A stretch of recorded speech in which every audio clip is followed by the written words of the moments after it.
Hello class, for my presentation I'm going to be talking about how Latin music became mainstream. Picture walking into a store and hearing artists like Bad Bunny, Karol G, and Peso Pluma first.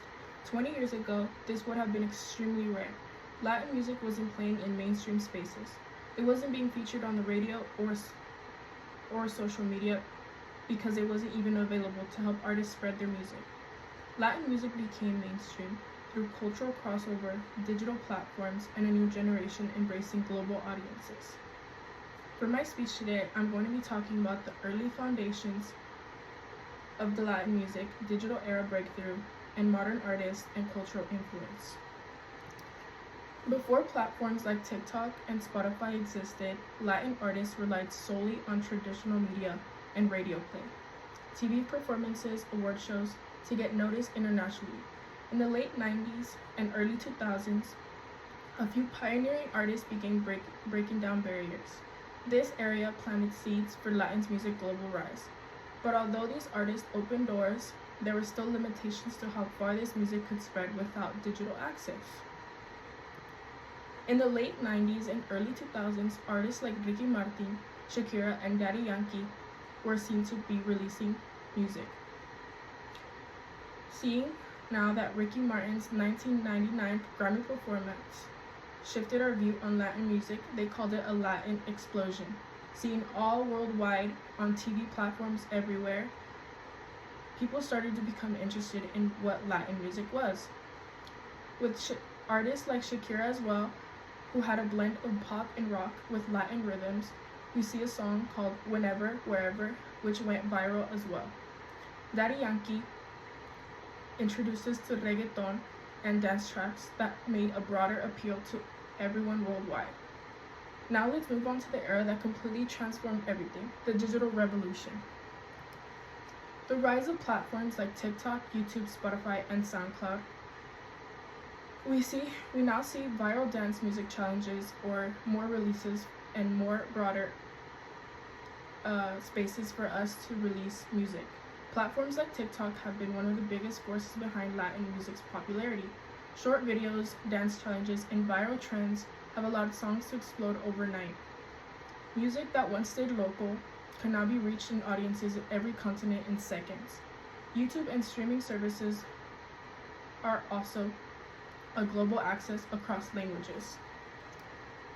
Platforms like YouTube, Spotify, Apple Music, and SoundCloud made exposure possible like never before, and algorithms started recommending international music more often. A 2023 report by the International Federation of the Phonographic Industry noted and recorded revenues in Latin America that rose 19.4% in 2023, outpacing many other regions.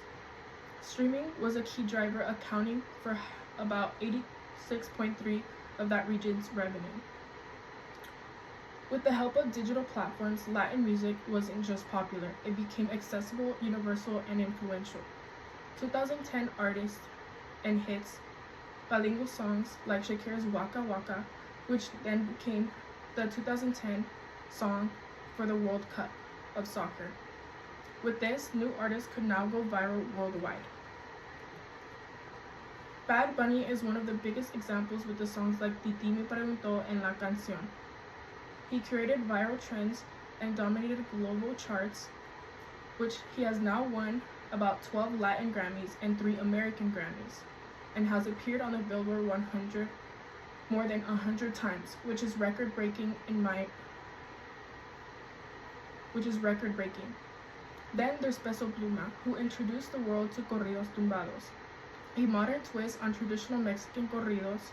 Artists like Junior H, Eslabón Armado, Natel Cano, and Fuerza Regida are now attracting diverse listeners from all cultures, not just Spanish-speaking audiences. These artists have reached everyone globally, and we now see people who are non-Spanish speaking liking these songs and looking for these artists. English language and Latin artists are now working together. Exposure is broader to audiences. We see artists like Kali Uchis making a song with Peso Pluma that both shows bilingual lyrics. Cultural impact like fashion, dance, slang, and social media trends are now adopted globally. We see these transitions from the roots to rise, culture merging together. So for my speech, I had talked about the early foundations of Latin music and how before we weren't mainstream and how the digital era has helped us put our footprint into the world. In a new era of cultural impact, we see these artists being seen and recognized by everyone globally. As someone growing up Hispanic, the shift is meaningful and inspiring, seeing all these artists planting their roots here in the US, not just where they're from. Latin music now belongs to the mainstream and it connects beyond languages, but it also stays true to its roots. Thank you.